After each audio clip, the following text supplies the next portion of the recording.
So a couple of years ago, a boss of mine gave me an exercise to do when I was working at their company that completely changed the trajectory of my life and just completely transformed everything in my entire life. And so I wanted to walk you through what that exercise is. And specifically, as an entrepreneur, it's really hard for us to look outside of our little bubble of entrepreneurship and what we do on a daily basis. So I want to walk you through what that exercise was and really just like the 80-20 of living a 1% life, because I feel very, very blessed and very fortunate for where I've come from in life. And so I want to do this and help share this with other people, what's worked for me, so that you can apply this into your own life and be not only successful just in business on a money standpoint. Money is just one single piece of life, and there is so much more to life and even fulfillment, right? Like a lot of people, if they have the money, it's like they're still just hammering down on work and neglecting other areas of their life. And I'm just not a believer in that, right? I feel like we are given one life, and it should be a very full, fulfilled, diverse life where we're happy in all areas of life, right? So let's walk through that. The story behind this is one of my old bosses, way, way, way back in the day, gave me actually the day off to do what's called a life plan. All right, and it's something that when I went through the that exercise, it was so impactful on me that I now do this with all of my client businesses that I work with. I tell them to give it to their employees. I give it to all my employees, and you literally give them the day off to go through and basically just map out what their perfect life looks like. All right. And so I'm going to walk you through it. Um, Really, all it is, I'm going to do this kind of in two parts. Number one, I'll explain what the actual exercise is. And then number two, I'll walk you through like kind of the 80-20 of each of the various areas in life and how to create a 1% life in each of those areas. Uh, so the exercise is actually really simple. You take 7 or 8 areas of life, so like health and wealth and your career and your relationships, so like your friends, social life, hobbies, spirituality or religion, whatever one you kind of fall on, family, whatever ones you pick, which for me are health, wealth, career, spirituality, family, marriage, and social. Those are the ones I didn't put hobbies in there. I'm fine with that, right? I play video games. I read books. Those are my hobbies. I do things like hiking, whatever. But like, it's not something that it's kind of just stuff that I do when I have spare time, right? So I don't even put that in there. And then basically what you do, you map out in a document those areas of life, which I think for me is 7 of them. And you just map out, it's really simple, your current reality. So in each of those, what is your current reality? What does your reality look like in each of those areas? And then your envisioned future, right? And that's just simply it's really just everything else that I teach is all based around where are you now, where do you want to be, and then how do we bridge that gap. That is like the 80-20 of my life, which I think is why I really like this exercise so much, because it fits my overall current philosophy on things.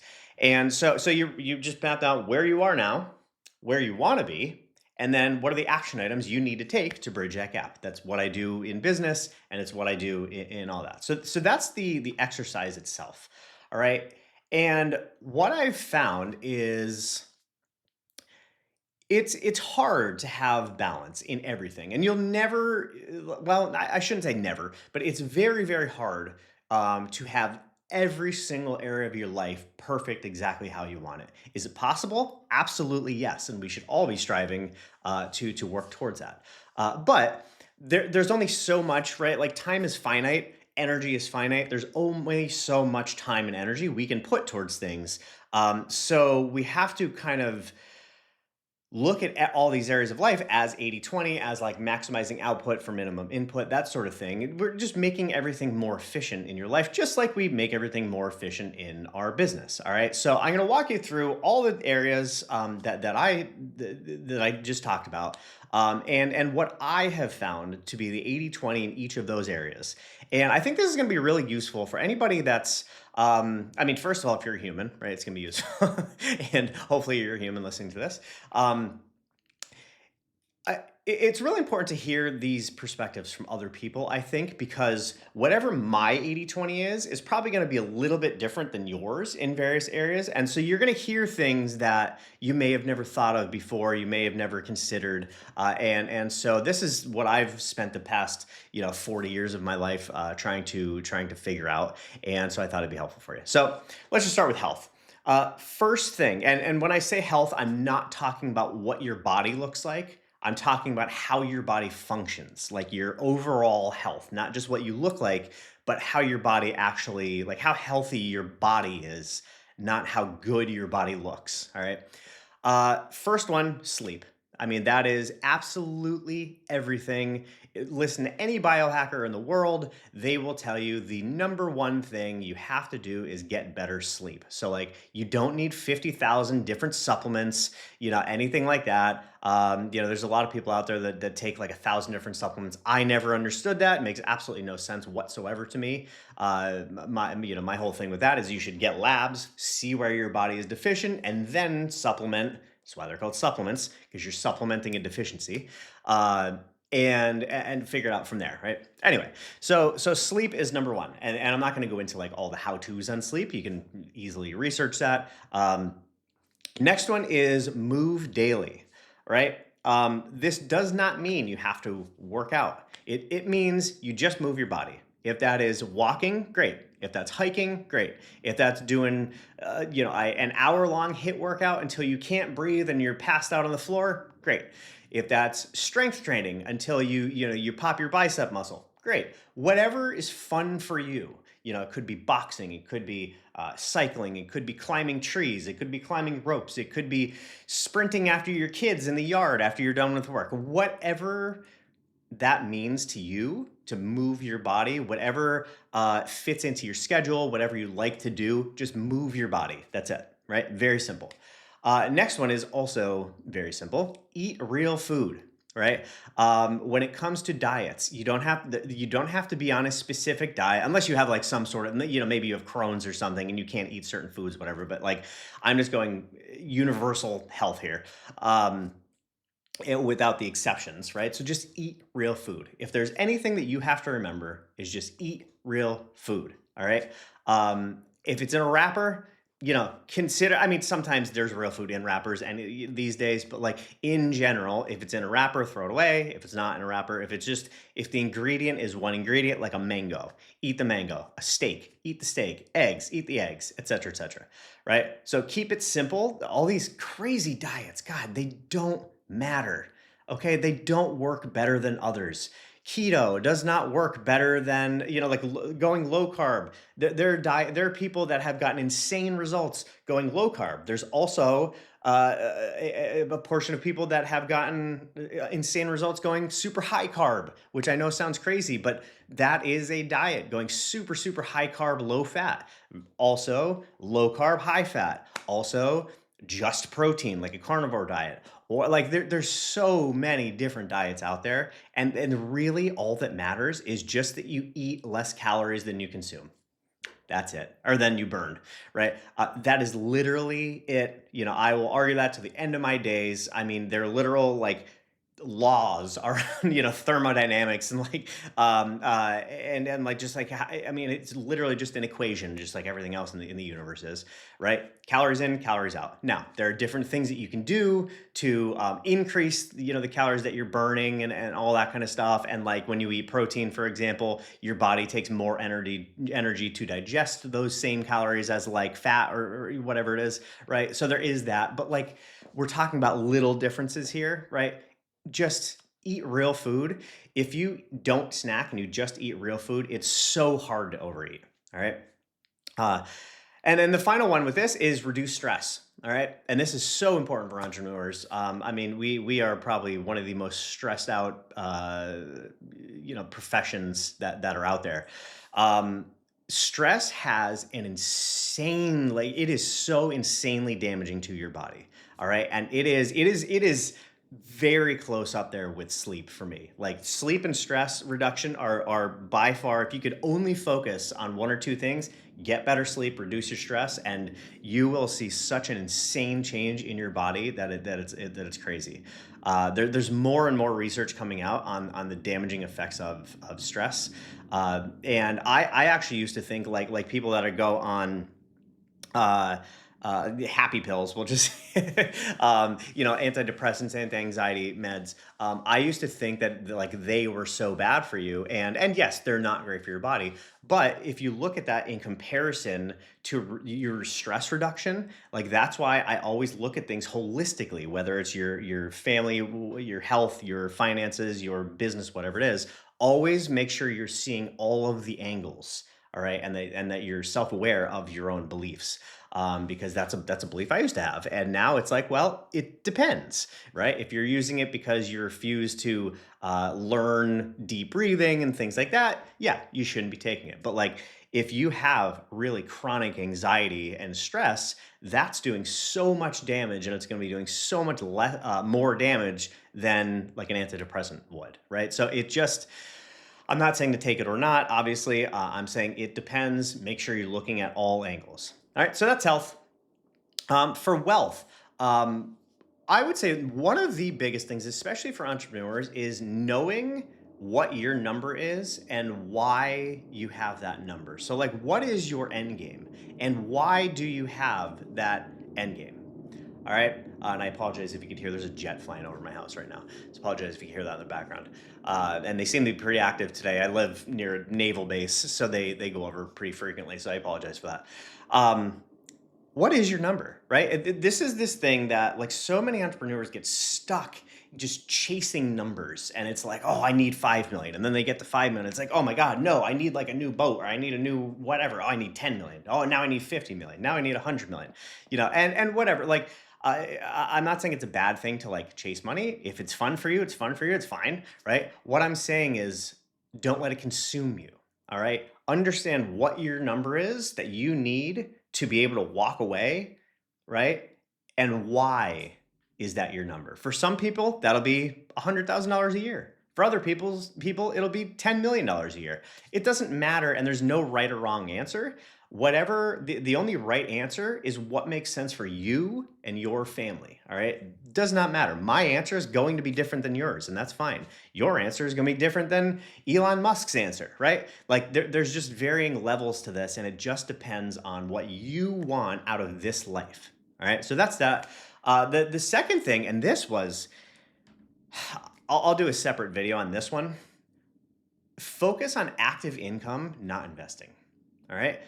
When I went through this phase where I was making so much money, and it got to the point where like I almost didn't know what to do with it. Like I almost got uncomfortable with the money because it was coming in so fast and I hadn't experienced like that volume of money coming in before. And so I started, then all of a sudden I was like an expert investor. And as it turns out, I am not an expert investor. I am much, much, much better at making money in business. And I've lost hundreds and hundreds and hundreds and hundreds of thousands of dollars, maybe millions, in learning this lesson of putting all my focus on my active income, my businesses, and not investing. Just my investing part. When I have the extra money, it goes into safe, very, very simple things that I know are going to give me a good return. They don't have to. I'm not trying to maximize the return, anything like that. Um, the next thing, and this one's going to depend on your risk tolerance level. It's going to depend on a lot of different things, but keep debt to a minimum. If peace of mind is a big thing for you, keep your debt to a minimum, right? Shit happens in life. All right. Businesses go down. They go through ups and downs. You go out of business, you change a business, you lose energy for a business and sell it. Right. That's one of the main reasons that I got rid of my supplement company. Is just I'm a very spiritual guy. I follow my energy, and my energy just was not in the business for years before I sold it. All right. And so that's why the last like 3 years before I sold that business, I was like barely active in that business. And I turned it into essentially a lifestyle business because I didn't care about the business anymore. All right. And so things happen in life. And so I'm a big believer in keeping your debt to a minimum wherever you can, right? even if you have a 4% mortgage, right? It might feel better for you, and you can get like a 10% return somewhere else. Someone like me is going to look at that with a logical, analytical frame of mind and say, no, well, I can't do that because I'm going to have the money over here. I'm getting a better return and I can use that return to pay the mortgage and blah, blah, blah, right? Um, Now that I'm a little bit older, a little bit wiser, I've made some mistakes. I realize that for me, at least, right, this is not going to be the same for everyone, but for me, having my debt at a minimum is important for me because I don't like ups and downs. I like consistency. I like peace of mind is one of my number one values in my life, and anything that ruins that, I don't like. Right. And I am willing to lose money in order to have that peace of mind. All right. So know where you are on that continuum and just follow suit based on that. The next one would be don't lose money. And again, this came from some very, very, very tough learning lessons. It is always better if you have an investment in front of you and it's like, I'm going to give you 25% returns, and then another one, but it's like more risky, and then another one that's 10 or 12% returns, but it's like guaranteed. Maybe that person's been in business for 20 years, they've never missed a payment, et cetera, et cetera, et cetera. In my earlier years, I made literally this same mistake where I put it into the big investment. That investment went to absolute, hell in a handbasket. And if I just put it in the lower investment, I would have made more money, more peace of mind, right? Because I knew it was coming in, et cetera, right? So this is literally what Warren Buffett says in this is his investing advice. His rule number one is don't lose money. Rule number two is look back at rule number one, right? It's literally the if you look like if you look at this from a data standpoint or a number standpoint, if you're like going up and up and then you lose a chunk, it's going to take you years to replace that. All right. Versus if you just have a lower return and it goes up and up and up, in general, it's going to work out much better for you in the long run. All right. And then the last one for wealth is to basically spend it. And I'm sure you've heard this 1,000 times. Spend your money on experiences. And I really shouldn't even say that, honestly. I'm actually going to change that. I'm going to say spend it on what matters to you, right? Because for some people, they might not care about experiences, right? And like for, I don't want to project my values onto you. For me, experiences are worth so much more than material wealth. Like I have an amazing house. I live in my dream house. It's a 6,000 square foot house. It's beautiful. It's exactly how I want it. We have an 8-person bar in one of the rooms. We're right by the beach. It's in a great location. Like this is my dream house. I don't ever want to leave this house because I love it so much. I literally don't want to leave the house because it's my dream house. It's my sanctuary, right? That is really in my life the only thing that really matters to me. I'm not a car guy. Don't really care about them. Whatever. I've always wanted a Corvette, and then a long time ago when I was able to afford a Corvette, I was like, nah. Now that I'm here, I don't really care because I can't justify it because I only drive a couple hundred miles a year. So why am I going to spend $150,000 on a car to drive like 500 miles a year? I did the math one time and it was like 40 or $50 every time I left the house, like or per mile it was.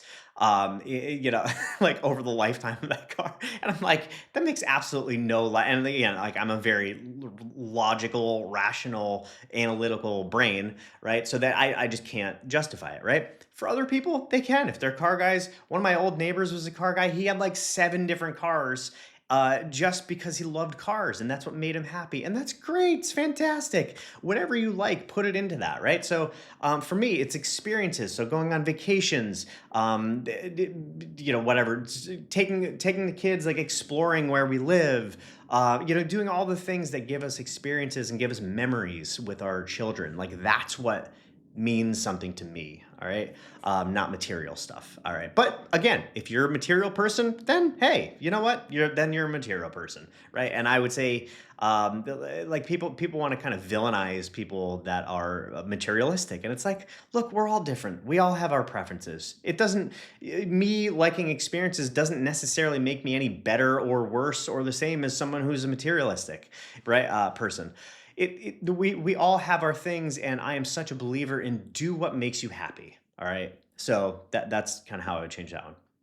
Next one is career. Number one thing with your business is focus. All right. Again, learn this the hard way.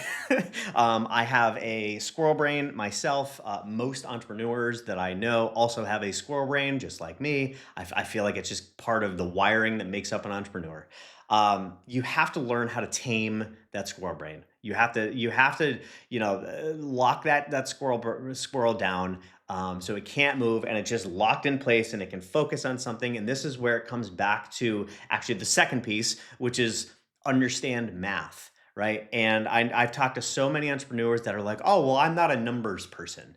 And I'm like, okay, well, I mean, good luck surviving the next couple of years when your data and your economics is the only thing that you even have that's going to be differentiated in the marketplace. Like you absolutely have to understand math and how your business operates on a like how profit operates throughout your business and how cash flow moves throughout your business. um, Especially with AI coming. I mean, there's no up until now, you could get away with not understanding math because you could have some other competitive advantage. But now with AI, like it's taking away a lot of competitive advantages and it's only leaving a couple things. And one of those is understanding your economics and understanding what levers, like when you look at your P&L, when you look at your data dashboard, whatever it is, the ability to look at that and know what moves to make is so just insanely valuable anymore, because when everyone has the same marketing and marketing is a commodity and we're all pushing out all the same stuff, right? Because now you can copy competitors in like 4 seconds and everyone will do that, right? I don't do that. I think that's just a trash way of going about a business, but it's what people do, right? And so when we have AI that's all going out and copying each other, guess what? All of our consumers, all of our customers and clients are all seeing the same message over and over and over. And so, one of those moats that you can still have is like your personal brand. That's why I'm doing these videos. Another one is understanding how to look at the math in your business and understand what levers are going to help you grow more profitably, right? So if you're not a numbers person, like I mean, I'm sorry to tell you, you're going to have to become a numbers person. And one of my things in my business is I'm trying to simplify this. Like I'm literally in the middle of building a data dashboard for a client that is going to become available to everyone when I'm done with it. You have to have that, and you have to learn this skill. All right, just like you have to learn AI, you have to learn how to understand the economics in your business. All right, and then the last one is increasing your emotional intelligence and self awareness. And this is probably one that you probably haven't heard before. Having self awareness in a business has so many benefits to it, right? And just in life in general. I actually think I'm a firm believer that building your self awareness is probably one of the top three character skills that you can build in your entire life. It's what I'm teaching my children, right? I'm going to teach them to teach their children. I think cultivating self awareness and understanding how to be aware of your own thoughts and step back and be able to question your own beliefs and be able to monitor your own thoughts and know and be able to catch yourself when you're in when you're in a zone that's going to kind of make you a bad leader, like you're flipping out on your team, or you're saying things that you shouldn't say, or you're missing things, right? Like there's something right in front of you you're missing because you're not aware of your own thoughts. Those sorts of things, like it is one of the most valuable, important skills that I think you can have as an entrepreneur, and specifically as a leader. So if you don't have a team, it's not as important. If you're a leader and you have a team, like I'm telling you, focus on your self-awareness. You can and there's all sorts of exercises you could do and meditations and things like that. There's really good books on emotional intelligence because emotional intelligence and self-awareness kind of go hand in hand. I've gotten so many compliments on my emotional intelligence. Um, and I'm kind of a weird dude because, like, if you look at me and you watch how I act, sometimes I'll act like what a lot of people would say is immature. Like I'm very goofy and lighthearted and things like that. So it's like, oh, Jeremy's like immature, but I'm actually one of the most emotionally mature people you'll probably ever meet in your entire life, and can be objective about almost anything, and don't have giant fluctuations in my emotions and things like that, right? So so important to do that. And there's another jet going over, so sorry about that. So let's see. Let me scroll down here. And my next thing, I lost track of my little bullet list here. All right, spirituality. So next one is spirituality, and um, there are a couple things here, right? So I would say number one is, well, there's two things, and this is, I'm a huge fan of Michael Singer. I've been kind of down the spiritual path for decades now. I've had all sorts of crazy experiences, like becoming one with everything, and I've done ayahuasca and various psychedelics. I've done all sorts of different things, right? I've had teachers. I've done, yeah, I mean, I've done Shaktipat, which is like an energy transmission thing. I study I study like probably more on like the Hindu slash Buddhist side of things, with with reincarnation and believing we are all one, we're all connected, like that sort of thing, non-duality, like that's more of like the area that I play in. Um, and coming back to Michael Singer, uh, in a practical, like if you took spirituality and said what's the practicality of this, there's two things, they kind of go hand in hand. He calls it relax and release, right? So it's basically when you have an emotion that comes up in your body, most people, your gut reaction is to um is to try to ignore it. Like you push it down, especially guys, right? We're taught to push those emotions down. You can't feel those emotions. You can't talk about your emotions, right? And this was especially like I'm 40. So my parents, I was kind of in that generation, right? Whereas if you're more like 50, your parents may have literally told you, like especially your father may have literally told you to like push your emotions down. And that is, I mean, one of the single most damaging things you can do for your mental health, for your emotional health, for your spirituality, for all these things. But you live and you learn. We now know how dangerous and damaging that was. Whatever, it happened. It's fine. What's important now is that you understand how damaging that is. So when you have an emotion, instead of pushing that down, pull it up. All right. You want to go even deeper into that emotion. All right. Because they now have literal, like scientific evidence that when you have an emotion, basically the way that your body is supposed to happen is you have a stimulus that comes into your body, whether that's something you see, something you feel energetically, whatever it is, right? Your body knows. And if it's going to go through your body, that energy literally moves through your body. And if you don't release that energy, that feeling, that emotion, it sticks in your body and it sticks in your energy centers, right? And creates a blockage. All right. So really, it's on the surface level, it's very simple. You close your eyes and you feel into that emotion, right? You try to, one of the things that really helps with me to feel in it is locate it, right? So where is that emotion? Is it in your stomach? Is it in your chest? Is it in your head? Is it outside of your body? Is it in your toes? Is it in your fingers? Maybe you get a little pain in the back of your knee or something. Whatever it is for you, like feel it, feel into your body, tune into your body and say, where is that? Whatever emotion is coming up, like where is it located? And then start to almost make it physical, right? So like you find it, and then it's okay. Well, what if it were a color? What color would it be? Okay, maybe I don't know. It's purple. It's red. Whatever it is. What shape would it be? Is it dense? Is it light? Right? What? How heavy is it? Try to like almost make it a physical thing, and then surrender into it and just, okay, cool, it's there, it's fine, right? I feel that anger, I feel that anxiety, I feel that dread, or whatever emotion is coming up. You just let it sit and be present with the emotion, feel into the emotion and surrender into it. All right. And that's like the relax and release, right? That has done more for me than I could possibly even talk about in a lifetime, right? Just that one single thing of, instead of pushing the emotion down, pull it up and let it come out. right? I have, our youngest son has some anger issues and many mental and emotional things that we're working through with him. He's 9, uh, and one of the things that I'm teaching him now is when you feel that emotion, when you feel that anger, just take a deep breath, feel it in your chest or in your stomach, wherever it is, and then imagine it, right? Like get that, like, feel, try to like picture it, like I was just talking about, and then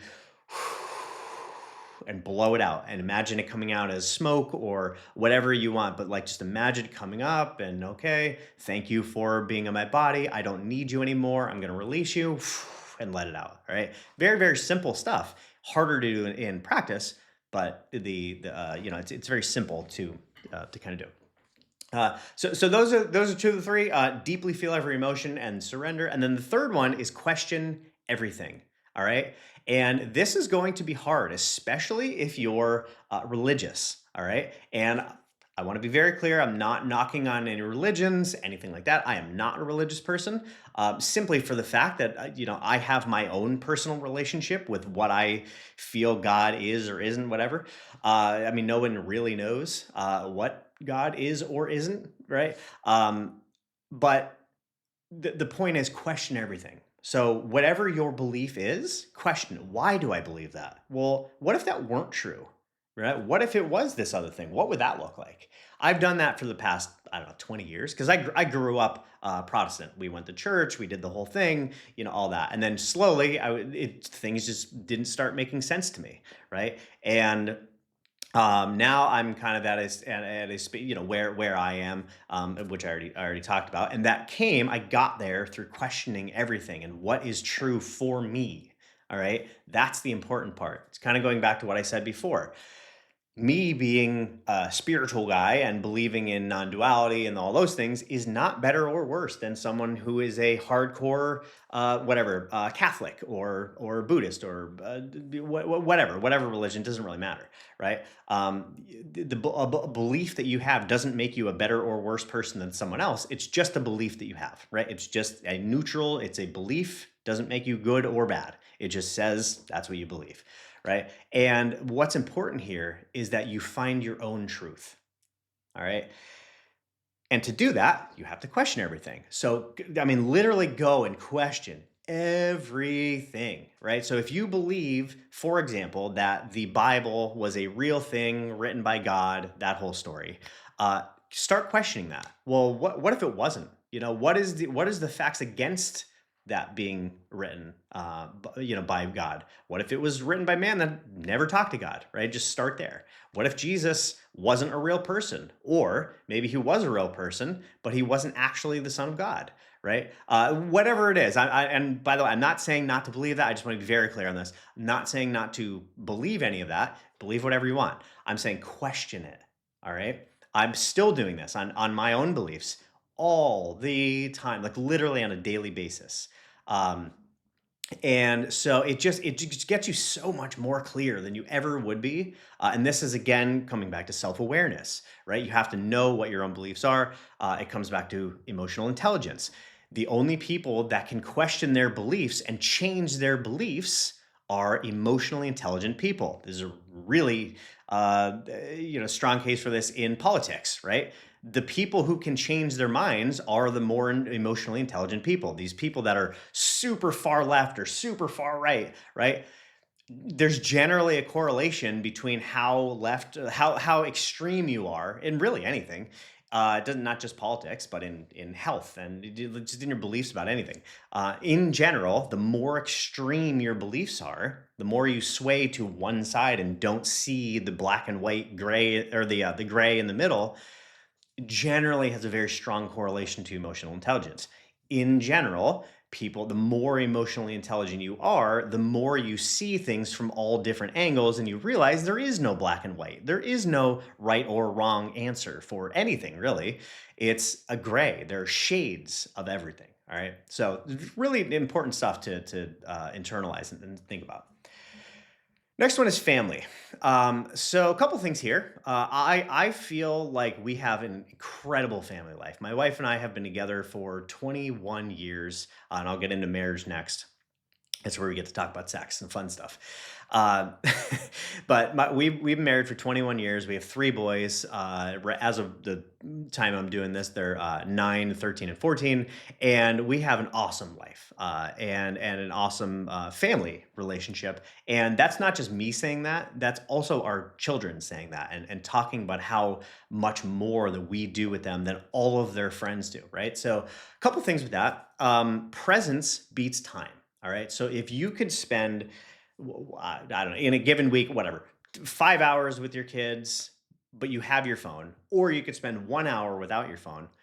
1 hour without your phone or without distractions is going to beat the 5 hours every single time.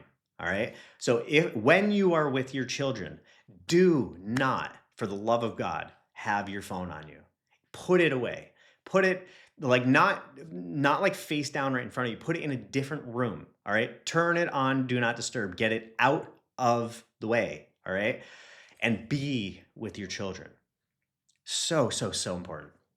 The second one would be to create traditions, right? So we spend so much time with our kids. We have dinner every single night, right? None of them are in sports, which to me, thankfully, because they're. I mean, my opinion on sports is like I think they're way overvalued personally. And again, my belief doesn't mean it's better or worse than yours. Uh, I personally believe that sports are way overvalued, unless you have a kid that is like, I mean, they like come out of the wound, throwing a football or whatever, or the womb, not a wound. They come out of the womb throwing a football, 30 yards or whatever. Um, if they're not like world class from an early age, they're probably not going to get a scholarship anywhere. It's just there are benefits to having sports, and I'm not going to make this a whole sports tirade, but there are benefits. They learn to like play as a team. It's a good social event for them, right? So there are things like that. But anyway, so coming back to traditions, we spend a lot of time with our kids. We have dinner every single night with our children that we make. All right. We don't get takeout. We make dinner for our children and sit and have a family meal every single night of the week. I mean, technically Friday and Saturday, Katie and I, my wife, Katie and I go and we make our own meal. We sit and eat it at the bar, and the kids eat, but they're generally like we're like making dinner while they're eating dinner. At least we're still kind of in the same overall space. And then all the other nights of the week, we eat together.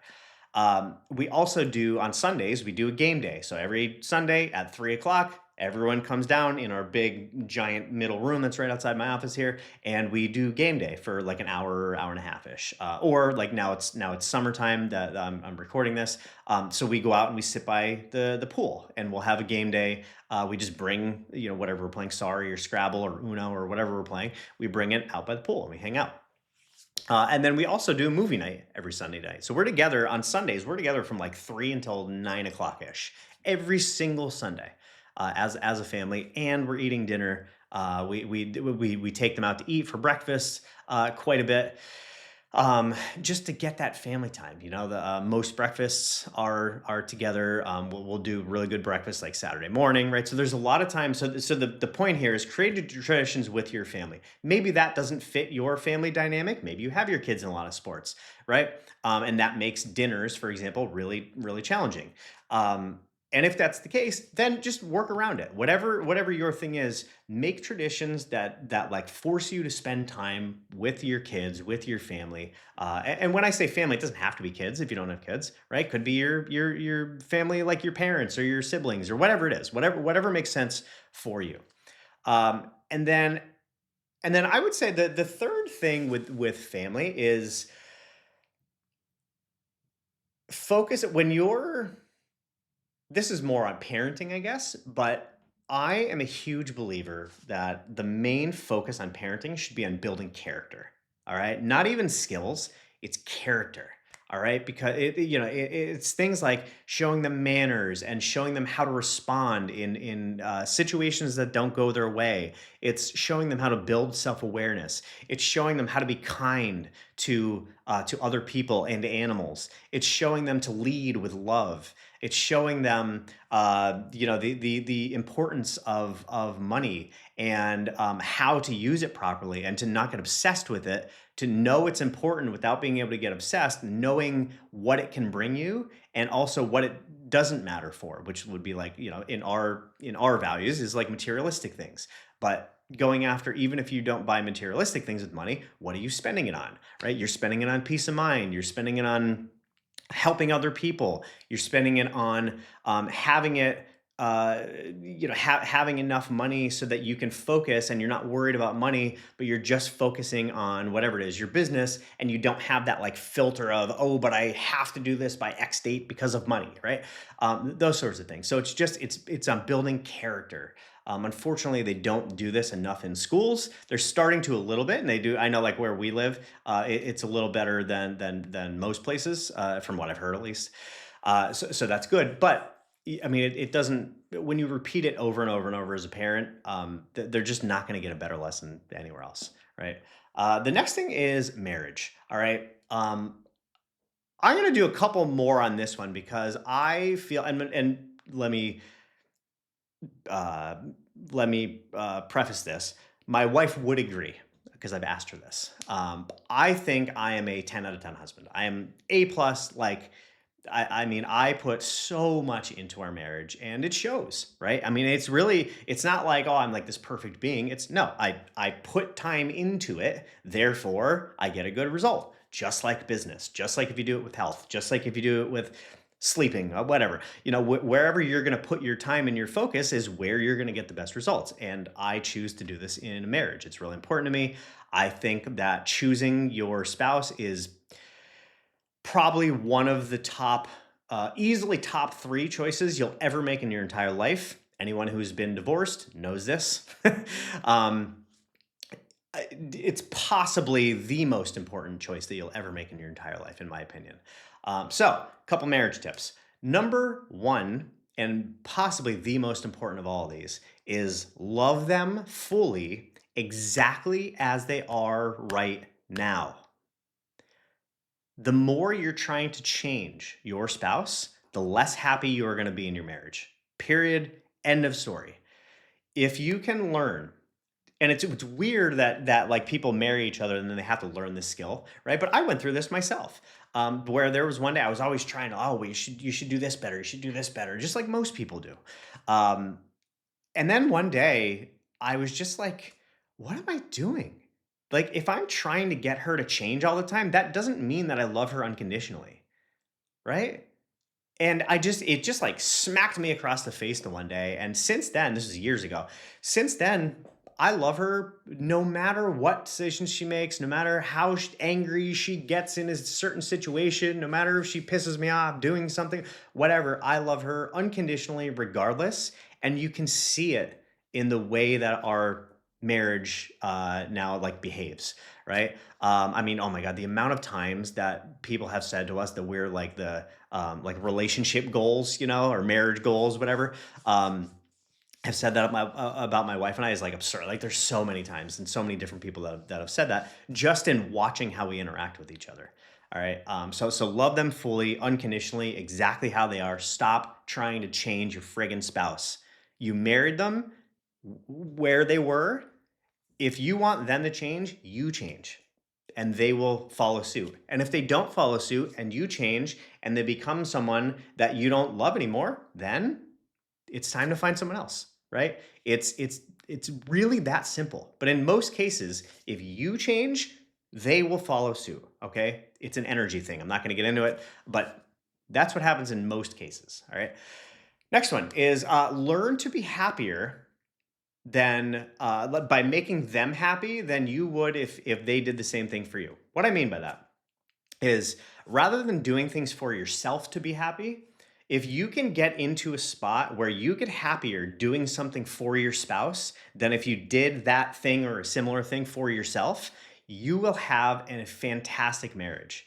All right. This goes, by the way, for sex. It goes for doing hobbies. It goes for doing chores around the house. It goes for things like cooking, whatever it is. If you can put them first, you end up being happier.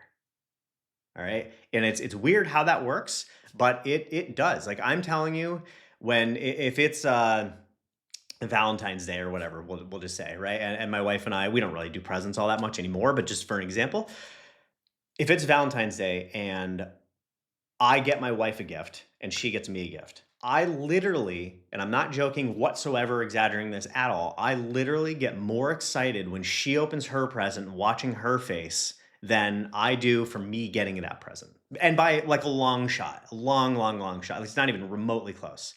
All right. So if you're not there, work on it. Become self-aware. Work on it, and start like what I did with this is especially like loving them exactly how they are. I talked about before. Um, you almost have to like fake it until you make it, right? So it's almost like you're like teaching your body how to do it, and then eventually something just switches and you do. All right. The next thing we were just talking about sex. So sex, right? Have great sex. I'm telling you, it is so so important in a relationship. This goes for both guys and girls. This is something that my wife and I have explored for years now, and we're 21 years in, and honestly, have way better sex now than we ever did when we first started dating. Like way better, right? Like it is unbelievable after 21 years together, right? And so if you're with a spouse, you've been with them for a long time, and the sex has kind of gotten a little dry, a little, routine, that sort of thing. Again, put effort into it. Explain to them how important it is, because it's not just like people have it's such a taboo subject, and I think it's so ridiculous, right? Sex is an emotionally bonding experience. All right. It's not just for the pleasure of it, right? Obviously, it's awesome, feels great, all the things, right? But like, if you, I mean, it helps reduce stress. It helps you bring closer together. I mean, and again, like they literally know the exact chemicals that makes this happen, which is oxytocin, right? I mean, your body releases chemicals that makes you feel stronger toward the person that you're doing that with. All right. And so if you're doing it frequently, you're going to be happier with each other. If you're not doing it very often, you're not going to be happy with each other. All right. There's going to be tension. All right. And so it's so important to understand this and and again, become self-aware of your own beliefs on this stuff.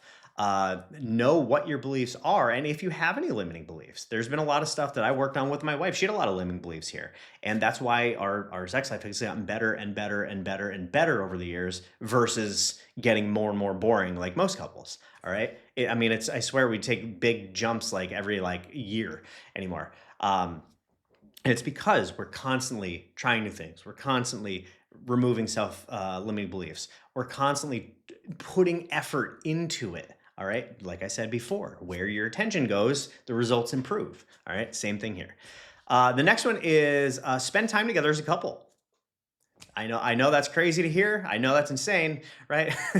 You marry someone. Oh my God, you spend time with them? Wow, that's crazy. My wife and I go on date nights. We literally are going on a date today, in like 4 hours, 5 hours, after as I'm filming this. We go on a date night I would say it depends on the weeks, but like every week or two, we go on a date day, a date night. We go on a long walk together, something like that, where we're together for a few hours. For us, one of our favorite things ever is to go. There's a really good Mexican restaurant that one of my buddy owns, and it's on the beach. It's called Jose Tequilas in the bottom of on like the bottom of Sandbridge Beach. And so we'll go there, and we get a drink, and then we go for like an hour and a half walk on the beach, and it is fantastic. You go get a glass of wine. I usually get a margarita because their margaritas are awesome. And you just have that, and then go for a nice long beach walk, and it's just you just kind of get nice and relaxed. You're out in the sun. It's fantastic. We love it. We also will go for morning like sunrise walks. We go on hikes around. We go on all sorts of different date days and various places that we go. And so it's really important. Just make sure you're just spending time together as a couple. And then I would say, let's see, the last one I would say is more for men. This was a big one for me. So guys out there, listen to this, and girls, replay this to your man. If you're a girl listening to this. When she asks you to do something, do it then. I know that sounds ridiculous. I know that sounds so simple, but I am telling you, and it's like it's the most like ridiculously simple, stupid thing ever. But oh my God, did that change our relationship? Because I'm saying this as a man, obviously, because I'm not a woman. Uh, as someone like men, I'm making a lot of generalizations here. Obviously, this is not like I don't want to be getting comments. Oh, well, things are different in our relationship. Well, I'm saying this from my experience, and from my understanding of how men's brains work. Our brains, especially male entrepreneurs, we have a bazillion things flinging through our brains at all times throughout the day. When your wife asks you to do something, you go, I got you, honey, right? And then within probably, I don't know, a second and a half, whatever she just told you is woof, gone, right? And you're back to whatever you were doing. Even if you are paying attention, I've even experimented this because like we went through this where she was getting so frustrated. She had me ask me to do something and I would just forget, right? And I genuinely forgot. And so then my first step was, okay, when she says it, I'm going to repeat it to myself several times. Okay. And I'm like, oh, I'm a genius. That's going to work. Didn't work. Right. It worked. I mean, a tiny little bit. Sometimes I'd remember it maybe improved it by, I don't know, 25% that I'd actually remember.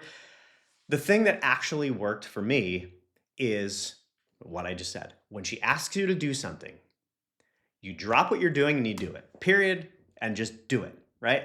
And then go back to whatever you're doing because you're not going to forget about the thing that you were already doing, but you will forget about the thing that she just asked you to do. All right. And this isn't like this whole thing of like your wife like owning you or anything like that. I think that the whole like, basically like succumbing to your wife to make her happy, I think is ridiculous. I think that's a sign of a bad relationship. We could talk about that in person if you're having any relationship issues or something. That's a deeper topic. But point is, if she asks you to do something, do it. Same thing for girls too, because you forget to. My wife forgets as well, just not even remotely close to as often. Like not even the same league. And then finally, we're on social, and this will be quick because I'm coming up on an hour here. Social stuff. I mean, for me, this is pretty simple. Number one is make time for your social life. All right, put it into your calendar. Do things at your house if needed. We are kind of lucky in that aspect that we have, like I was talking about before, like we have an unbelievably awesome house. It's the party house, right? It's all the parties that happen in our friend group either they start here or they end here at the end of the night, and like everyone just ends up at our house somehow. Again, we have an 8-person bar. It's a beautiful, gorgeous, granite countertop bar. Like it seats 8 people. I'm like a mixologist kind of thing. I make all sorts of crazy cocktails, have all sorts of crazy beer and wine, and we like to drink. We think it's fun. I know it's starting to get taboo anymore, but it's what we like to do, right? And I'm not talking about like every day, all day, but like on weekends, we have fun, and we have a lot of parties here, and so that works for us. We also have a huge, massive pool out in the back, so all the kids in the neighborhood end up coming in our house. We also are like in the back of our development, and when you go. Like out the back, there's another development behind us, and there's a path that kind of connects the two communities. And so if a lot of our kids' friends, if they're trying to get back into, if there's a lot of fishing ponds and stuff, if they're trying to get back into fishing, they'll just come through our yard, right? So there's a lot of activity at our house, and therefore a lot of social things kind of happen, right? So the point there is, again, coming back to where you put your energy and your focus. That's why I talked about at the very beginning of this video. I said, time is finite and energy is finite. Time and energy, right? Where you put it is where you're going to get better results. And that's why I'm walking you through the 80-20 of all these things, because we only have so much time. So if you're going to put time on things, focus on the things that matter. Very important business lesson as well. So make time for a social life. Put it in your calendar. If no one else is doing it, which I don't know about you, but I know in our life, if we don't plan something, it doesn't happen. So if that's the case in yours, then you become the planner. You become the leader of the social group. All right. It's very simple. These things are not complicated. Most problems in life are not hard to figure out. You just have to find out why they're happening and then fix it. Right. It's like a constraint in business. If something is going wrong, find the constraint, remove the constraint. If something is going wrong in your life, find the constraint, remove the constraint. Like life does not have to be as complicated as we make it. Anyway, The next one is be strict about who you let into your social life. All right. So if, especially as entrepreneurs, our energy is very precious. And if we're spending our energy on people that are draining us, time vampires, energy vampires, people that are draining our energy, they need to go. And you need to have the self-respect to let them go. All right. And it could just be as simple as not hanging out with them anymore. It doesn't have to be a big deal. It doesn't have to be this big dramatic thing. It could just be a gentle falling away. And that's how it should be. All right. And you just move on and you meet new people. All right. If you're having a hard time with this, put an intention out to the universe or to whoever or whatever you believe in, right? Pray or put an intention to the universe or whatever, do a lucid dream and put it in your subconscious or get hypnotized, whatever it works for you, right? To basically start to attract someone. I'm a huge believer in the law of attraction, and or just the law of energy because it's just energy. But anyway, be strict about who you let in. Period. All right, pretty simple. And then the final one is mix up your friend types. All right, and this is probably something you haven't heard before. I'm a big believer in this. If you're an entrepreneur, don't only hang out with other entrepreneurs. You are cutting yourself short in life. All right, and again, I'm a big believer in being an entrepreneur doesn't define who you are. You are not an entrepreneur. You are a person who does business. All right. Being an entrepreneur is a label. And the less labels that you have on yourself, the more free you will be in your life. This is something that I have gone through many, many, many times. I started off as a copywriter. That was my label. And then I was like a marketing strategist, and I was a a sales funnel builder, and I was a marketing director. And then I was then I was a CEO and all these things. And no, I'm just Jeremy. I'm just a human that does business. That's it. All right. And so when it comes to friends, if you're only hanging out with entrepreneur types, you're going to cut yourself short. All right. So have friends that are entrepreneurs, have friends that are not entrepreneurs, have friends that have tons of money, have friends that don't have tons of money. All right. In my opinion, life is about perspective. It's about trying to get as many experiences and as much perspective as you possibly can, and using that to navigate your life and to learn, all right, and to grow and to have different experiences. Because if you're just hanging out with the same people, doing all the same things every day, your life is going to be so boring.